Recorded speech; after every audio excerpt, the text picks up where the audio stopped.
রকম দোয়া পড়েছে, একবার জোরে বলবেন না সুবহানাল্লাহ। বিভিন্ন সময় বিভিন্ন দোয়া পড়েছে।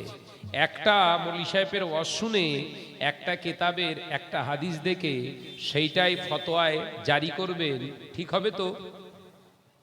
ঠিক হবে তো? সমস্যা জ্ঞানের অভাব, জ্ঞানীদের সোহবতে থাকার অভাব আর বোঝার অভাব, যার কারণে মুসলিম সমাজের ভিতরে তাসকিন তৈরি হয়ে গেছে। একটা মজলিসে কি সুন্দর এক জায়গা বসে মজলিসে সকলে হাত উঠিয়ে দোয়া করে, আল্লাহর কাছে দোয়া করে তারপর ইফতার হতো। কথা ঠিক না ভুল জোরে বলেন? এখন আর হয় ডিফারেন্ট ডিফারেন্ট, আলাদা আলাদা। একজন হাত তুলে মোনাজাত করছে, তার একজন বলছে না দরকার নেই। ঠিক সব জায়গায় আছে।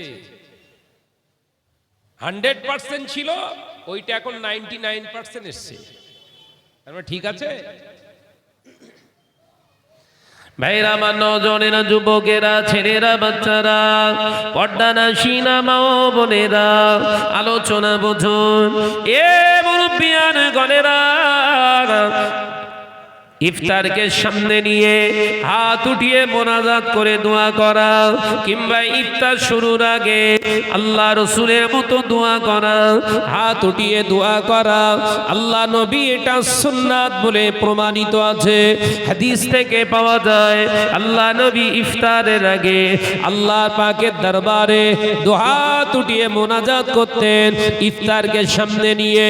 কারণ আমার নবী অপর হাদিসে বর্ণনা করে দিয়েছে, ইফতারকে সামনে নিয়ে রোজাদারেরা যদি দোয়া চায়, আমার আল্লাহ তাআলা ফেরেশতাদের বলে, এ আমার ফেরেশতারা দেখ, আমি আল্লাহ যখন বনি আদমকে সৃষ্টি করতে চেয়েছিলাম, তোমরা বলেছিলে কি হবে? ফেরেশতারা, তোমাদের খাওয়া নাই, তোমাদের দাওয়া নাই, তোমাদের ফ্যামিলি নয়, তোমাদের সংসার নয়, ব্যবসা নয়।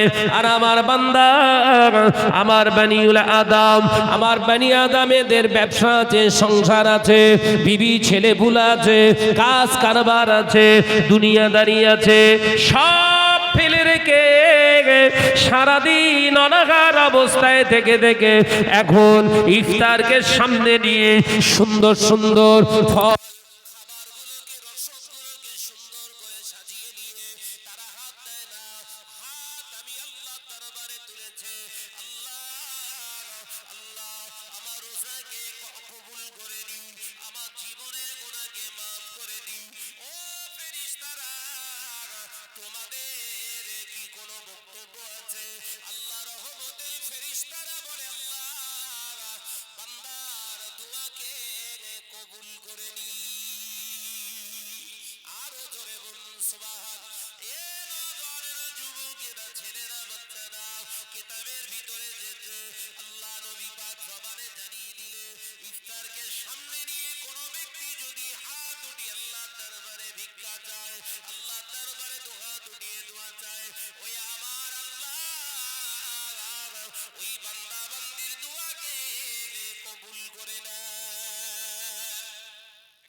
পড়াশোনা করেছি, নাফসি কিতাব বড় বড় বুখারী শরীফ কাঁধে করে করে নিয়ে ক্লাসে গেছি আমরা।